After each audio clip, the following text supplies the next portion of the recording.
Hello बच्चों, welcome back to the physics tree. My name is Anshul Gupta. हम लोग कर रहे हैं solve 5 second quiz on fluids. 5 question पूछूंगा और 5 सेकंड दूंगा हर क्वेश्चन को सॉल्व करने के लिए। सारे क्वेश्चंस बहुत ही इंपॉर्टेंट कंसेप्ट्स पर बेस्ड हैं।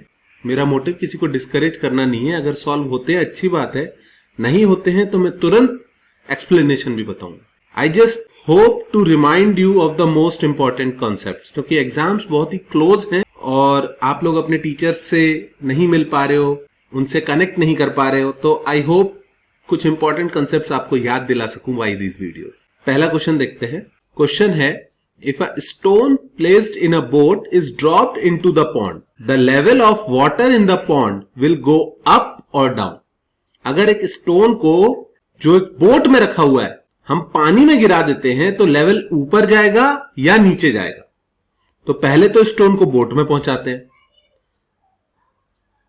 मैंने एक फोर्स लगा के स्टोन को बोट में गिरा दिया।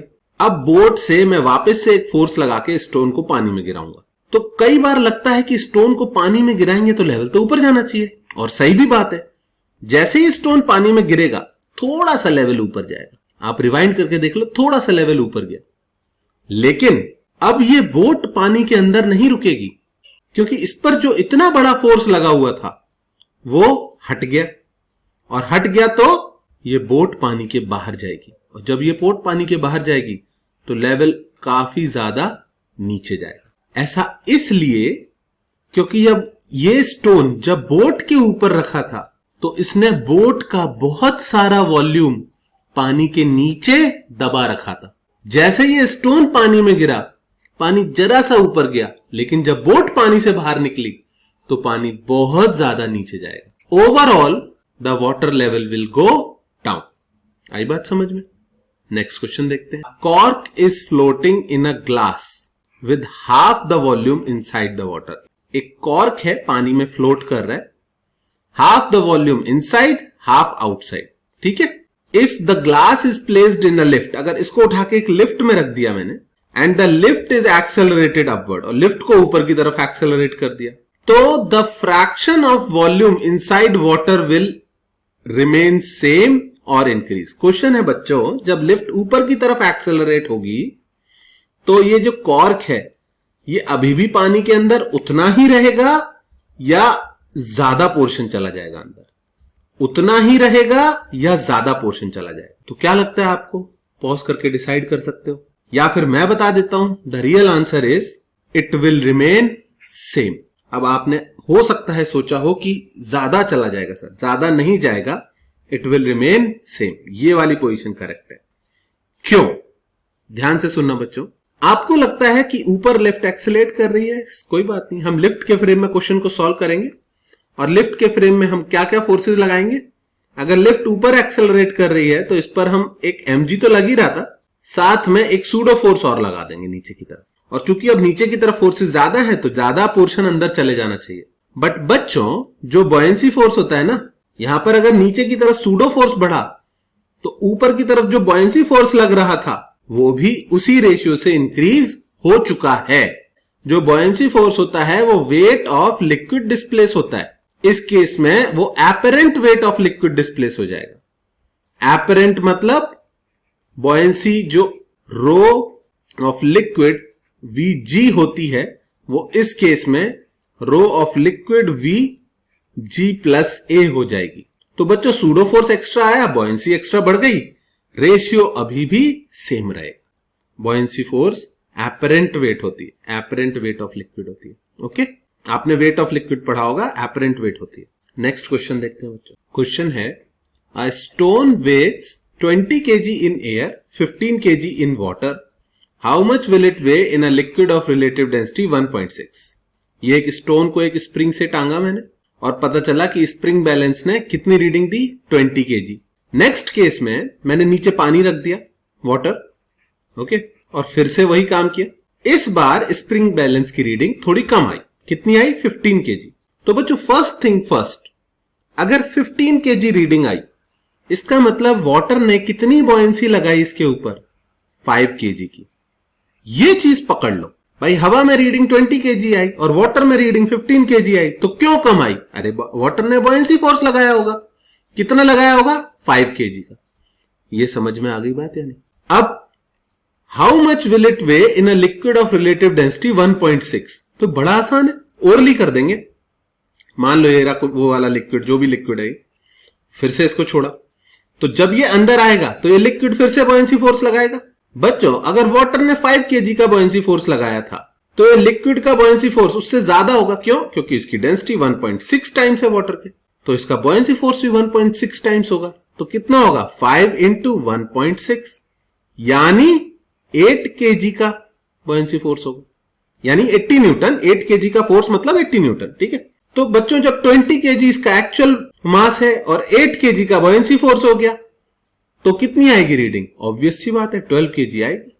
समझ में आई बात या नहीं? अब से यह क्वेश्चन आपसे ओरली हो जाने चाहिए।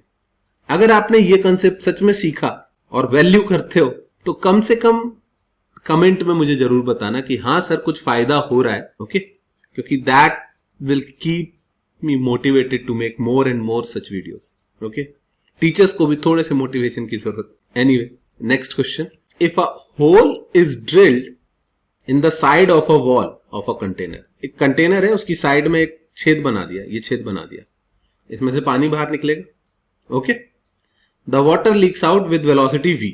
तो ये वेलोसिटी आप लोगों को पता होनी चाहिए कितनी होती है, √2gh, और h कितनी होती है? यहां से ऊपर तक की हाइट, ये वाली हाइट। ओके, अगर मैं छेद ऊपर कर देता तो वेलोसिटी कम हो जाती, क्योंकि ये हाइट कम है, इसके ऊपर कम वेलोसिटी से पानी निकलता। ओके, अगर मैं बहुत सारे छेद कर दूं तो तुमको ये पता होना चाहिए कि जिसकी मैक्सिमम रेंज आएगी वो होगा कि अगर टोटल हाइट h है तो टोटल हाइट के h small h is equals to h/2 पर अगर हम होल करेंगे तो जो रेंज आएगी वो मैक्सिमम आएगी। ठीक है, थोड़ा सा ही डिफरेंस होता है पर हाँ उसी केस में मैक्सिमम होगी। तो क्वेश्चन ये है कि अगर छेद सबसे नीचे किया तो इसका लेवल नीचे जाएगा या नहीं जाएगा? ऑब्वियस सी बात है, पानी धीरे धीरे फिनिश होने लग जाएगा। तो क्वेश्चन है अगर ऊपर का हाफ खत्म होने में टाइम t1 लगता है और अगर नीचे का हाफ खत्म होने में टाइम t2 लगता है, if the upper half empties in t1 and lower half in t2, can you calculate t1/t2? अब तुम बोलोगे सर ये 5 सेकंड का क्वेश्चन तो नहीं है। आई नो ये 5 सेकंड का क्वेश्चन नहीं है, पर मुझे बहुत इंपॉर्टेंट लगता है और तुम लोग लंबी वीडियोस देखते नहीं, तो फिर यही तरीका बचता है कि मैं तुमको ट्रिक करके बुलाऊं और फिर कॉन्सेप्ट समझाने की कोशिश करूं। तो t1/t2 कैलकुलेट करना है। तो सबसे पहले तो मैं जनरल फॉर्मूला बता दूं, अगर टोटल हाइट कैपिटल H है तो टाइम खाली होने का कितना लगेगा? √2h/g। तुम बोलोगे सर ये क्वेश्चन ये फॉर्मूला देखा हुआ है। हाँ, h हाइट से कोई चीज गिरती है तो इतना ही टाइम लगता है, इसमें इससे बहुत ज्यादा टाइम लगेगा। कितना ज्यादा? ये बहुत बड़ा रेशियो है, ये रेशियो है इस पूरे एरिया का वर्सेस इस छोटे से एरिया का। ठीक है, तो ये रेशियो बहुत बड़ा है। तो ये टाइम होता है पूरा टैंक खाली होने का। तो इसके हिसाब से T2 कैलकुलेट कर सकते हैं हम। नीचे का हाफ खाली होने में कितना टाइम लगेगा? खाली होने टू h की जगह h/2 पुट कर दे बाई g, a/a कितना आया? T2 की वैल्यू आ गई।